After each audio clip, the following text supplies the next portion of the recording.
no se queda el capitalista que quiere usar la carapelita, ¿no?, de capitalista del mes, ¿no? No se puede quedar cómodamente en un modelo de reproducción simple. Quiere reproducción ampliada, y reproducción ampliada significa invertir. Entonces ya hablaba por él. Y después llegó el mensaje de texto, el SMS, y después el MMS, ¿sí? Y así fue, y después empeoró la cámara, el sonido, y no tengo dudas que eso implicó cada vez más desembolso, más inversión, o sea, composición orgánica de capital, un numerador que crecía, pero que daba, de nuevo, enormes retornos en términos de plusvalía. Entonces, si nosotros llevamos esta escala hoy, después que se ha hecho todo, ¿no?, que ahora un celular es prácticamente una computadora que llevas en el bolsillo, yo decía, si hoy hubiera que dar ese salto, lo podemos ver incluso ahora con Apple, que presentó los nuevos celulares, los nuevos iPhone, y uno dice, vos, la diferencia de la anterior, una pulgada más de pantalla, ¿no entiendes? Yo me acuerdo que hace unos cuantos años, cuando daba esta materia, Economía 1 era, pero incluía un módulo de economía, de teoría económica marxista. Yo decía, ¿qué puede ser? ¿Qué puedes hacer ahora? ¿No? En aquella época decía, bueno, que surja, no sé, en forma holográfica la carita cuando hablas, no sé qué, ¿viste? Pero podés, cuestiones que... Y ya tiendo a pensar que vos haces un desembolso de inversión muy importante para hacer algo, donde después la demanda... ¿Cuántos estaríamos dispuestos cuando hablamos por teléfono que aparezca la carita ahí, ya medio que me asusta un poco, que te está mirando lo que vos estás haciendo? Eso tampoco me gusta mucho. Pero ya pasaría en términos de lo que plantea Marx eso mismo. Gasto muchísima plata, mucha inversión, mucha composición orgánica de capital, y seguramente los que compran el celular sean muy poquitos. Entonces se empieza a generar esa diferencia entre la composición orgánica, la inversión y los retornos que tiene el capital. Eso en el largo plazo decía Marx, y efectivamente, si uno piensa el ejercicio sobre, parecería que hay límites del capital en ese sentido, que podría estar. Lo cierto es que, claro, Marx nos dio con el salto tecnológico que significó la informática en ese momento, que tiró muchísimos años en largo plazo, porque como decía Keynes, a Keynes no le interesaba nunca el largo plazo, porque en el largo plazo estamos todos muertos, así que él se preocupaba de las cosas. Pero no es que matemáticamente funciona, pero hay que analizarlo en el contexto histórico que... Y eso que a lo que voy de esta tendencia creciente que no se visualiza, por esto es por cómo operó la tecnología, los cambios tecnológicos, que siempre operaron como cuando Marx hizo el anuncio de que la tasa de ganancia en el largo plazo va a caer, como si fuera anunciando el apocalipsis. ¿Qué hizo? Alertó a todos los capitalistas de esa situación. Pero el propio Marx sabía eso y señala lo que pasó a llamar en el Capital causas contrarrestantes de la ley de la tendencia decreciente de la tasa de ganancia. Él dijo qué cosas podría hacer el capitalista, ¿sí?, nos lo informa todo, para evitar que esto suceda. Y bueno, obviamente todas las que se le ocurra a ustedes, ¿no? Porque tampoco era que no pudiera hacer algo que se les ocurra. Pero una de las que menciona, o dos de las que menciona que son muy destacadas, una son constituir sociedades en esa idea. Y la otra estaba vinculada al comercio, porque la importación, había varios debates con respecto a esto. Pero lo que termina generando la mayor causa contrarrestante de lo que termina siendo Marx es el comercio, pero es un comercio que termina creciendo por efecto de los avances tecnológicos y de reducción de los medios de producción. Entonces, ¿eso qué hizo? Hizo que todos los pronósticos que tenía Lenin y los que lo siguieron con respecto a la potencialidad del comercio y la posibilidad que brindaba de generar imperios, se hizo realidad por el hecho de cómo operó el avance tecnológico en los medios de producción y la informática, porque lo que decía ya también acá era que la ideología que iba a dominar el mundo no era ni siquiera la del comercio, sino la del sistema financiero. Y el sistema financiero no necesita en realidad el liberalismo económico. En realidad lo que quiere es obviamente imponer sus propias reglas, pero el avance tecnológico lo que hizo es potenció como nunca a los sistemas financieros. Entonces hoy apretás un botón y movés millones. Entonces la combinación de medios de transporte cada vez más baratos y un avance tecnológico que operó fundamentalmente sobre el sistema financiero fueron la conjura perfecta para la consolidación no solamente del modelo, sino del afianzamiento de las empresas transnacionales. Hoy efectivamente, los que podríamos decir que básicamente dominan el comercio no son países, son empresas transnacionales. Hay empresas transnacionales que generan mayor producción, mayor capital que varios países juntos. Entonces están todas las condiciones para hacer del comercio, de la inserción internacional, el principal factor de expansión, de crecimiento de los países, dada la división del trabajo, lo que dijimos de la informática, los sistemas financieros, la presencia de las transnacionales, y que se fueron consolidando en los distintos países en la oportunidad de sus problemas de deuda, aparte de esa división internacional de trabajo, centro-periferia, que como dijeron viene aquí, y que parecería haber afianzado mucho esta teoría de la dependencia de Eugenio dos Santos, que me parece bien interesante de ver. Hoy el comercio mueve muchísimo más dinero que lo hace estrictamente la producción interna de cada país. Lo curioso es de esto que, bueno, un poco Bruno estaba muy interesado en que yo lo planteara hoy, que parece un poco descontado, y es sobre la característica de la inserción del tema de los tratados de libre comercio, y algo que no mencionó, pero me dijo que lo compartiera con ustedes, sobre lo de las cadenas globales de valor.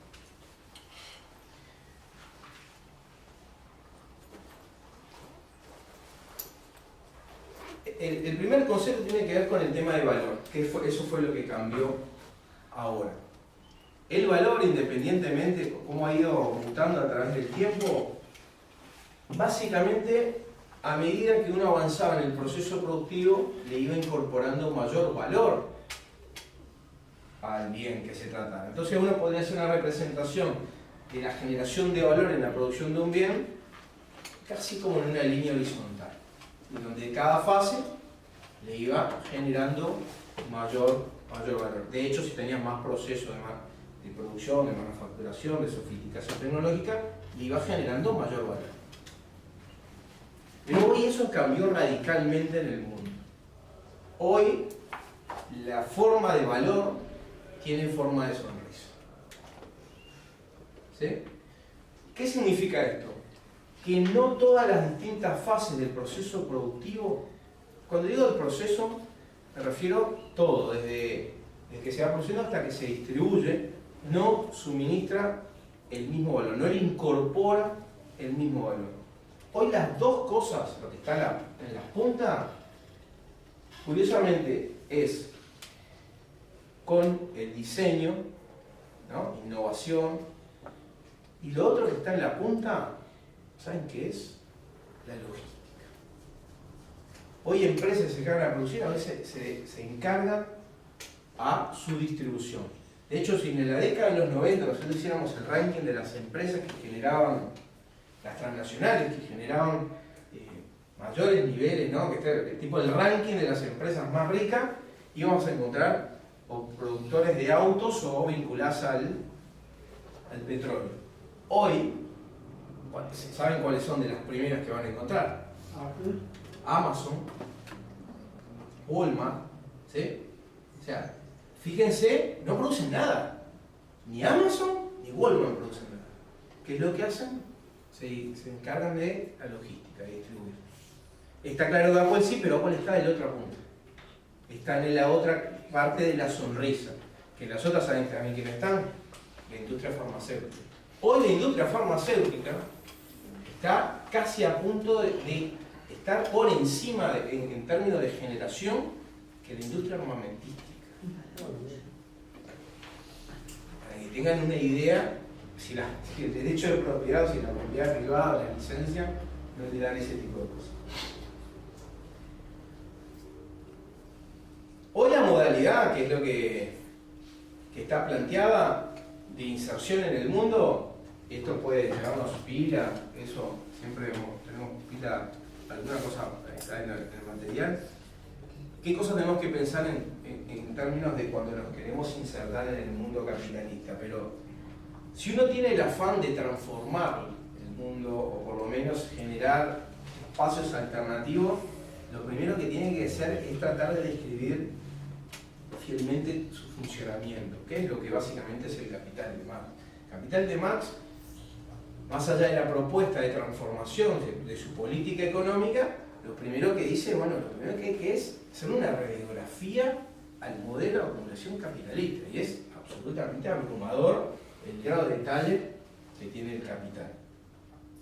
Pero hoy, la manera con que los países se insertan responden a unas lógicas que tenemos que tener claro. Hoy en día, para hacer un repaso histórico, hoy lo que domina la manera de producir es esto que se van a llamar las grandes cadenas globales de valor. ¿Qué características es eso? Es que estamos ante un mundo en función de esta gran globalización, del boom tecnológico, de los medios de transporte, es la deslocalización geográfica y la fragmentación de las fases productivas. Esto es algo que no lo puede identificar, pero que se reproduce en el marco de la gran división internacional del trabajo. ¿Qué quiero decir?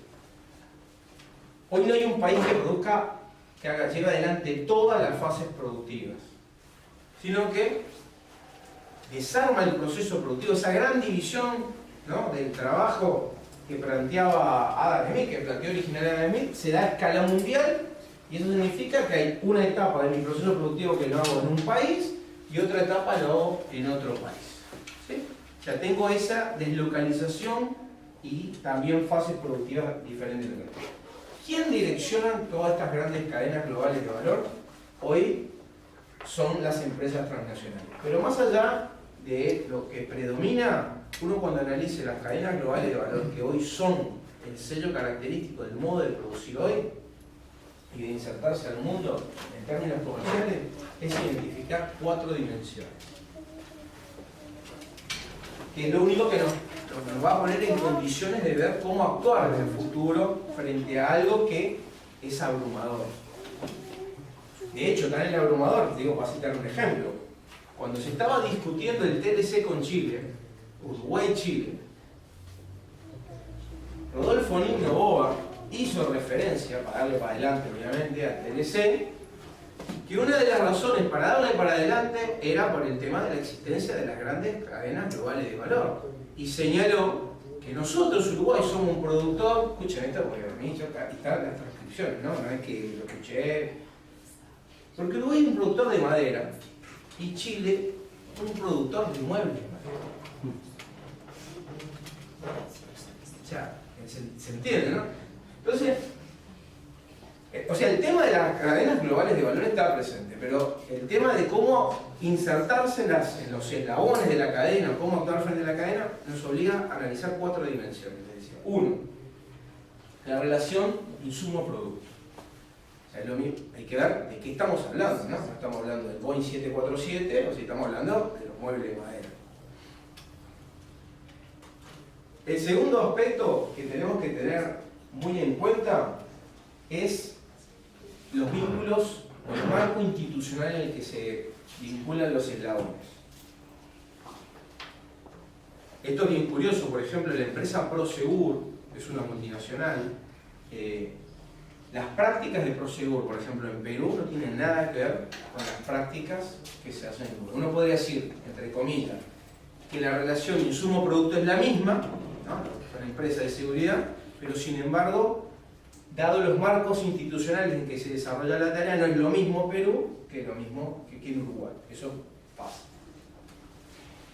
La tercera dimensión, bueno, obviamente una de las dimensiones era la dispersión geográfica, ¿no? Es en qué lugares se ubican los distintos enlaces. Y la cuarta dimensión, que a la CEPAL y a la OIT le gusta llamar gobernanza, pero estrictamente yo diría que se llama el marco relacional entre los eslabones, es lo determinante para poder analizar nuestro marco de acción.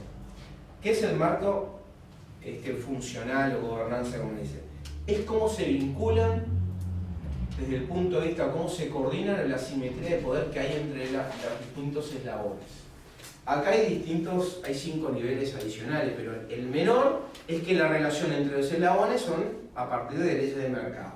O sea, que el proveedor o quien compra o quien venda estén actuando lo que podrían ser dentro de las lógicas del mercado tradicional. ¿Qué quiero decir? Como que estén en igualdad de competencia. ¿Sí? ¿Cómo podrían estar en igualdad de competencia? Para que se entienda esto. Yo qué sé, yo soy un productor de silla de madera y hay un montón de vendedores de madera. Entonces el vendedor de madera, como hay muchísimos vendedores de madera, yo no me tengo por qué enganchar con uno solo. ¿Sí? Y yo, bueno, lo mismo al revés, yo no soy el único comprador, hay muchos otros compradores. Es cuando, la típica, ¿no? Cuando le dicen las características de un mercado competitivo. ¿Cuáles le dicen cuáles son las características de un mercado competitivo? Que es lo que decía Adam Smith. Es un mercado atomizado. ¿Qué es un mercado atomizado? Que hay numerosos oferentes, ¿no? Numerosos productores y hay numerosos demandantes, numerosos consumidores. Hay tantos que ninguno puede incidir sobre el precio. Y después hay unos supuestos adicionales, ¿no? Acerca de, bueno, no hay barreras de entrada. O sea, no hay condiciones que permitan que haya algún consumidor o haya algún productor capaz de poder incidir. Entonces el precio es un dato. Entonces esa genialidad de cualquier modelo competitivo asegura asignaciones eficientes, decía nuestro amigo Adam Smith. Pero la realidad muestra de que esto no es así y puede darse situaciones donde obviamente sean muy pocos los oferentes. Fíjense en el caso extremo, un monopolio, donde el tipo dice, mirá, si querés, yo soy el único que lo tengo, así que el tipo puede, de alguna manera, asumir que le puede poner el precio que quiere. Eso se puede dar por el lado de la oferta, pero también se puede dar por el lado de la demanda. O sea, así como existe un monopolio, que es el único que oferta algo, puede haber un único consumidor, que es un monosomnio, que en algunos casos hay. Por ejemplo, los milicos son monosomnios. Son el único comprador de algunas cosas. Entonces, si soy el único comprador, también, ¿no? Todos van a producir sabiendo que el amigo que consume puede ponerle el precio. Esos serían los extremos de los casos. Entonces, el otro extremo de los distintos marcos de relacionamiento entre las cadenas es que sea jerárquico, absolutamente jerárquico. Que sea uno de los eslabones el que le diga al otro lo que tiene que hacer. No le pide, le dice, vas a hacer esto. Y eso es bien típico cuando vemos algunos procesos de producción que llevan adelante toda la estructura vertical, ¿no? Como por ejemplo en la industria de cervecera, antes encargaban de comprar el lúpulo, la malta, la cebada. Hoy, entre otras cosas, y bajo el argumento que para asegurar la calidad de la cerveza, para todo eso, llevan adelante toda la cadena. Se encargan además, son dueños del campo, son dueños de la cebada, son dueños de la malta, todo, de la distribución, ¿no? Entonces, esas son las mismas lógicas. Hoy lo que existe en la mayoría de los casos son eslabones de la cadena donde la estructura que predomina es la jerárquica, es esta última.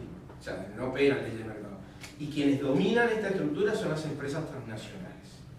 Hoy las grandes cadenas globales de valor son dominadas por empresas transnacionales donde terminan consolidando esta situación.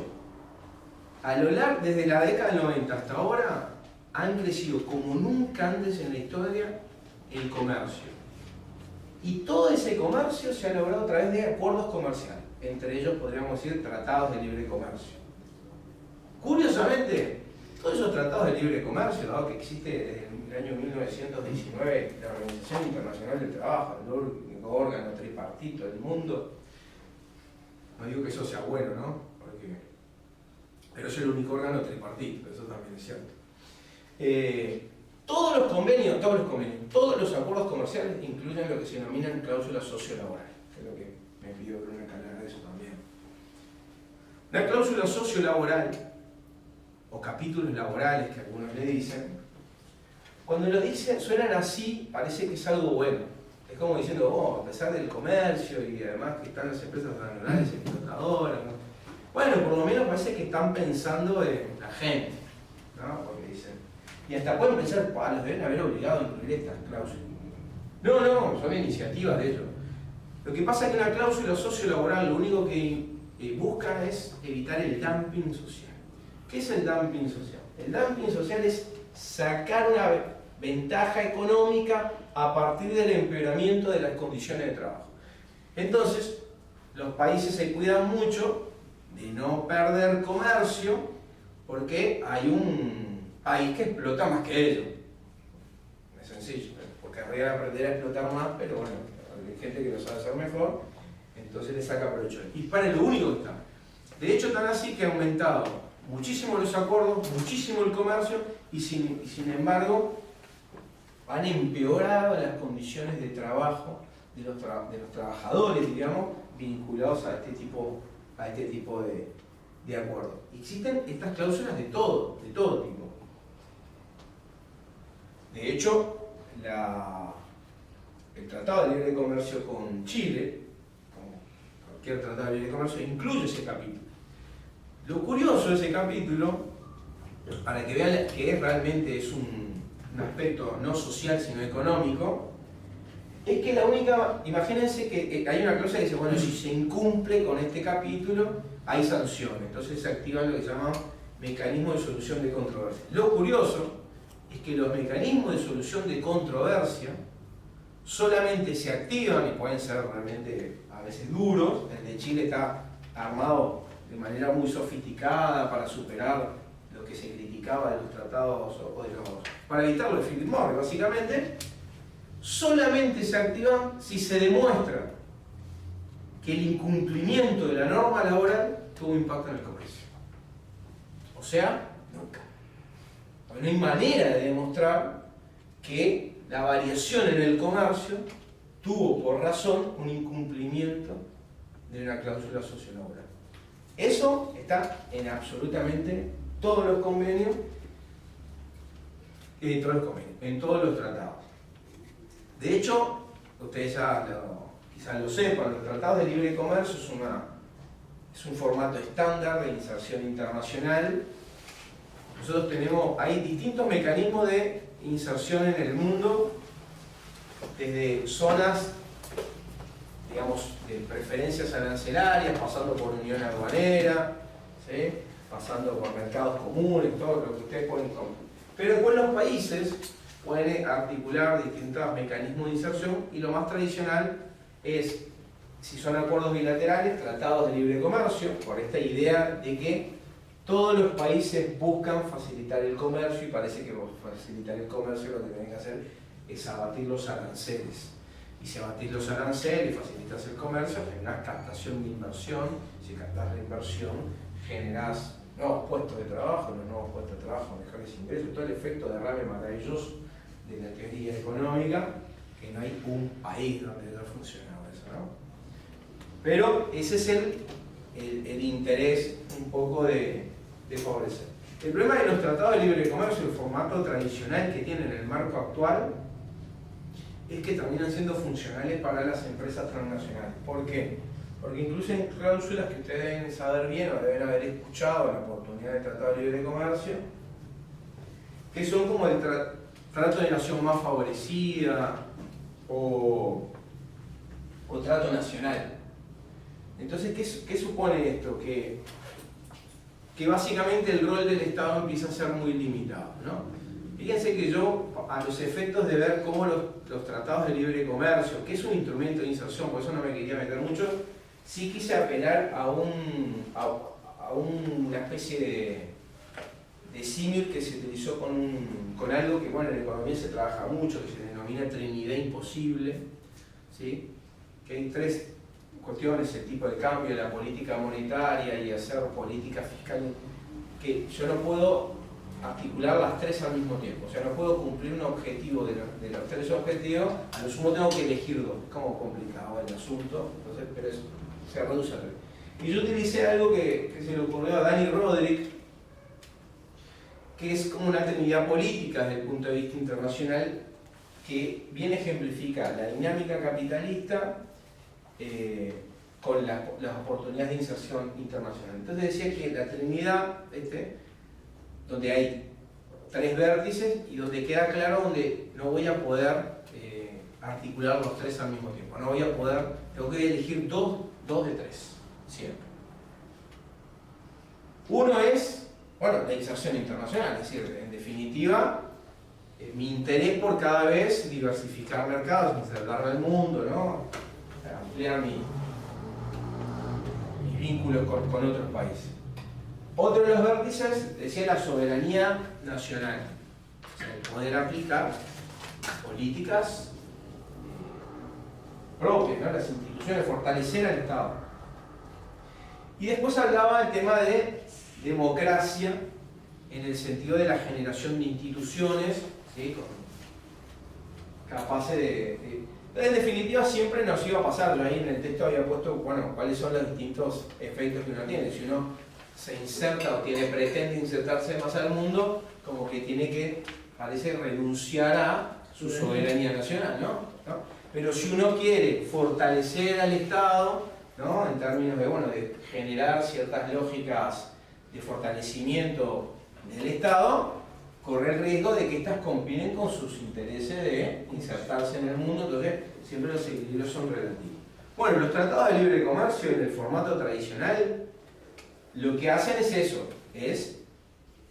pretenden que la inserción internacional, que haya un proceso de globalización, pero a costa del achicamiento de las políticas de Estado. De hecho, como ustedes capaz que escucharon, leyeron, si participaron en alguna instancia de debate de esto, el trato de nación más favorecida significa básicamente que yo le tengo que dar, o trato nacional, tengo que tratar a todos los países de la misma manera, no puedo privilegiar a un país que otro, y además el trato nacional hace que yo no podría darle preferencia a una empresa nacional que a otra empresa internacional, porque de eso se trata, se supone, el acuerdo.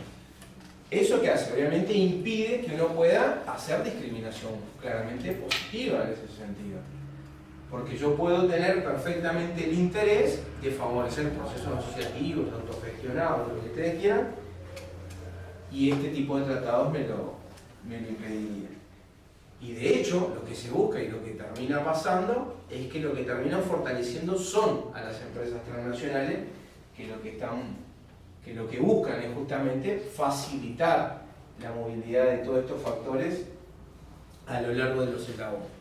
Hoy, ¿cuál es el estado de situación en materia de inserción? ¿Cuál sería el equilibrio, vamos a decir, de todo eso? Y bueno, va a depender de las definiciones políticas del país. Yo, por ejemplo, incluí algo que yo suelo señalar mucho, sobre todo en la oportunidad de la reforma tributaria. Vos decís, ¿cuál debe ser la estrategia de inserción internacional de cualquier país? Pero el nuestro, por ejemplo. El nuestro. Entonces, básicamente vos lo que querés es, bueno, ¿cómo me voy a vincular con el resto de los países? ¿No? ¿De qué manera me voy a vincular al resto de los países? Y está bien hacerse esa pregunta. El tema es que la inserción internacional es un instrumento para cumplir otros fines. Yo para hacerlo más específico. Yo planteo, vos tenés que definir cuál es tu modelo de crecimiento. ¿Cuál va a ser tu modelo de crecimiento superador, por ejemplo, si lo es, del capitalismo? Y adecuar tu inserción a eso. Exactamente. Y vos lo que vos vas a hacer es a definir una estrategia de inserción internacional funcional a tu modelo de crecimiento. ¿Por qué digo eso? Porque tu manera de insertarse al mundo, entre otras cosas, es responder la pregunta, ¿qué bienes voy a exportar? ¿Sí? ¿O qué bienes quisiera exportar? ¿O a costo de qué voy a exportar? ¿Sí? ¿O para qué voy a exportar? ¿Simplemente para crecer? Pero además eso te lleva a otra pregunta más, que también la considero que es funcional al modelo, que es el sistema tributario. Uno puede tener un sistema tributario que no esté aislado de la estrategia de inserción internacional. Ejemplo, cuando se definió el modelo de crecimiento hacia afuera, y esto lo puede empezar históricamente en cualquier país. ¿Saben lo que hacía cualquier país? Cualquier país definía concepto de valor. Si los mercantilistas el valor era la acumulación de metales preciosos, oro y plata, lo que sea, pasaba que todas las actividades eran funcionales a esos principios. En la fisiocracia, por ejemplo, donde el valor estaba solamente en el trabajo en la tierra, por este ordenamiento divino, que es verdad que más de uno nos puede despertar cierta simpatía, porque decían, para ellos era tirar la semilla, y de la semilla una planta, de la planta no una flor, la flor un fruto, y de ahí. Y decía que el resto de las actividades lo que hacían eran transformaban ese valor creado. De hecho, el resto de las actividades se llamaban estériles, imagínate, ¿no? Suena fuertísimo eso. Pero era lógica. Pero eso que hizo, definió el valor en la tierra, en el trabajo en la tierra. Todas las actividades eran funcionales. El rol del Estado, a la hora de invertir, estaba asociado a promover esa actividad y no otra. Lo mismo pasa si te vas a dar cuenta, vos definís el concepto de valor y sobre ese concepto de valor, Adam hizo. Dijo, el valor está en el trabajo, no importa en qué actividad sea. Y así surgió la división del trabajo, porque dijo, ¿cómo puedo generar mayor producción? ¿Cómo puedo mejorar en términos de productividad, aunque no lo haya dicho así? Y dijo, bueno, separando las tareas, porque cuando separo las tareas me especializo en la tarea. Eso significa que a veces necesito menos tiempo para eso. Y después de que eso se agota viene la inversión, o sea, todo termina siendo funcional. Entonces, en los modelos de Uruguay de crecimiento funcionó igual. Cuando el crecimiento fue crecimiento hacia afuera, se abatían los aranceles y se favorecía el comercio. Ahora, cuando pasaste al modelo de industrialización sustitutivo de importaciones, hiciste todo lo contrario.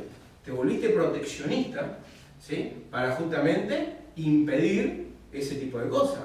¿Qué pasó en la década de los 90? Que lo deben recordado todos ustedes. Se quiso combatir la inflación, que era galopante, y se utilizó un instrumento que se llamaba ancla nominal cambiaria. No importa básicamente esclavar el tipo de cambio, ¿qué generó? Lo que muchas veces escuchan por ahí, atraso cambiario. ¿Qué genera el atraso cambiario? El abaratamiento de las importaciones. ¿Qué nos pasó en esa época? Se nos llenaban las góndolas de productos importados. ¿Sí? Pero además, llenándose la góndola de productos importados, ¿qué pasó? Se desmanteló la industria nacional. Las costumbres cerradas. Bueno, quienes se acuerdan de esa época saben que fue tremendo. ¿Sí? Bueno, ahí ¿cuál fue la política? Bueno, Daniel Olecke le llama, seguramente ustedes deben ver, el modelo LAS. Liberalizador, aperturista, concentrador y excluyente. ¿Qué se hicieron? Se abate. Entonces, el sistema tributario siempre funcionaba en el modelo de crecimiento. Entonces, una vez definido el modelo de crecimiento,